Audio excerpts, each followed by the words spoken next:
Hi, it's time for the tale of Despereaux. The world is dark and light is precious. Come closer, dear reader. You must trust me. I am telling you a story. We are now on chapter 15, which is the last chapter of book the first. And then we'll start book the second. And it'll have a whole section of chapters, and then the third, and then the fourth, and then there's one last little part. So we still have quite a ways to go in our book. We are on chapter 15, Light. When Despereaux awoke, he was cupped in the large calloused hand of a human being, and he was staring into the fire of one match, and beyond the match there was a large dark eye looking directly at him. "A mouse with a red thread," boomed the voice. "Oh, yes, Gregory knows the way of mice and rats. Gregory knows, and Gregory has his own thread marking him. See here, mouse?" And the match was held to a candle, and the candle sputtered to life, and Despereaux saw that there was a rope tied around the man's ankle. "Here is the difference between us. Gregory's rope saves him, and your thread will be the death of you." The man blew out the candle, and the darkness descended, and the man's hand closed more tightly around Despereaux, and Despereaux felt his beleaguered heart start up a crazy rhythm of fear. "Who are you?" he whispered. "The answer to that question, mouse, is Gregory. You are talking to Gregory the jailer, who has been buried here, keeping watch over this dungeon for decades, for centuries, for eons, for eternities. You are talking to Gregory the jailer, who in the richest of ironies is nothing but a prisoner here himself." "Oh," said Despereaux. May I get down, Gregory?" "The mouse wants to know if Gregory the jailer will let him go. Listen to Gregory, mouse. You do not want to be let go.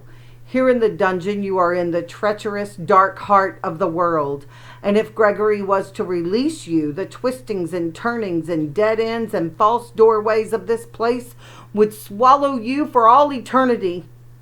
Only Gregory and the rats can find their way through this maze. The rats because they know, because the way of its mirrors their own dark hearts. And Gregory because the rope is forever tied to his ankle to guide him back to the beginning.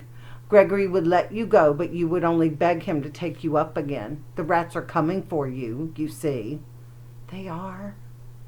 "Listen," said Gregory. "You can hear their tails dragging through the muck and filth. You can hear them filing their nails and teeth. They are coming for you. They are coming to take you apart." Despereaux listened, and he was quite certain that he heard the nails and teeth of the rats, the sound of sharp things being made sharper still.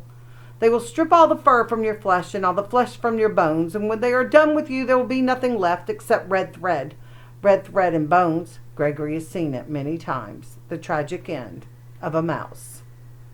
"But I need to live," said Despereaux. "I can't die." "You cannot die. Ha! That's lovely. He says he cannot die."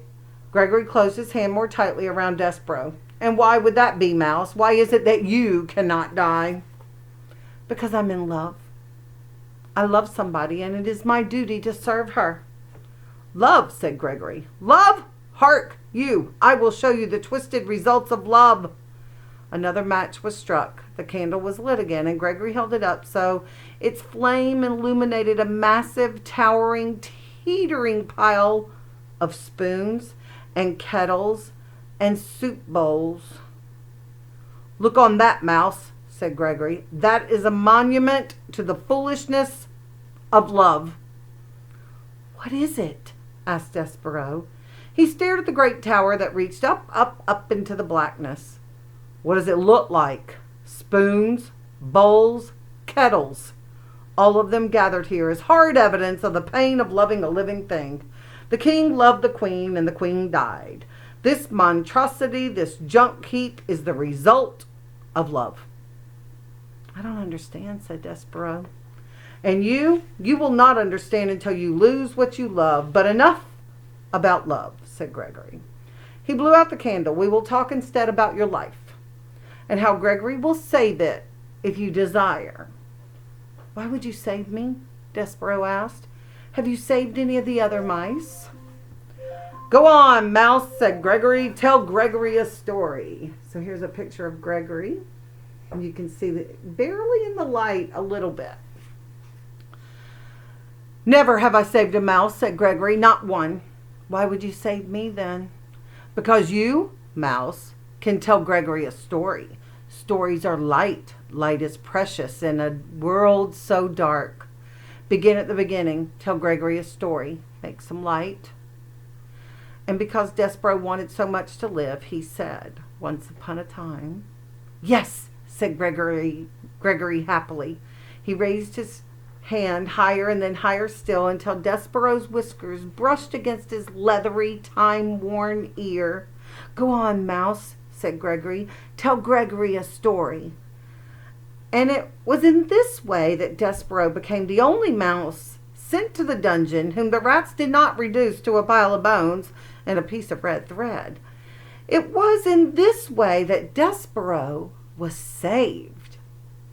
Reader, if you don't mind, this is where we will leave our small mouse for now, in the dark of the dungeon, in the hand of the old jailer, telling a story to himself. Telling a story to save himself. It is time for us to turn our attention elsewhere. Time for us, reader, to speak of rats, and of one rat in particular. And that is the end of the first book. The next book will be about that.